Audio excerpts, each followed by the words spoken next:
ಇನ್ನು ನುಗ್ಗಿ ಹೊಡೆದರೂ ಕೂಡ ಕಾಶ್ಮೀರದ ಗಡಿಯುದ್ದಕ್ಕೂ ಪಾಕ್ ಅಪ್ರಚೋದಿತ ದಾಳಿಯನ್ನು ಮಾಡ್ತಾ ಇದೆ.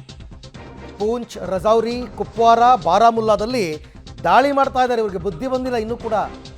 ಶೆಲ್ಗಳು ಮತ್ತು ಮೋಟಾರ್ಗಳ ಮೂಲಕ ಪಾಕಿಸ್ತಾನ ದಾಳಿ ಮಾಡ್ತಾ ಇದೆ. ಶೆಲ್ ಮತ್ತು ಮೋಟಾರ್ ದಾಳಿ, ನುಗ್ಗಿ ಹೊಡೆದ್ವಿ, ಬಡಿದ್ವಿ, ಆದರೂ ಪಾಕಿಸ್ತಾನ ಬುದ್ಧಿ ಕಲಿತಾ ಇಲ್ಲ. ರೆಡಿಯಾಗಿ ಆಪರೇಷನ್ ಸಿಂಧೂರ ಪಾರ್ಟ್ 2 ರೆಡಿಯಾಗಿ ಅಷ್ಟೇ. ನಿಮಗೇನು ಬುದ್ಧಿನೇ ಇಲ್ವಾ ಅಂತ ಪಾಪ ಇವರು ಟಾರ್ಗೆಟ್ ಮಾಡಿರೋದು ಯಾರನ್ನ? ಸಿವಿಲಿಯನ್ಸನ್ನು. ನಾಗರಿಕರು ಮೃತಪಟ್ಟಿದ್ದಾರೆ. ಆದರೆ ನಾವು ಹಂಗೆ ಮಾಡಲಿಲ್ಲ. ನಾವು ಸಿವಿಲಿಯನ್ಸನ್ನು ಟಚ್ಚೇ ಮಾಡಿಲ್ಲ.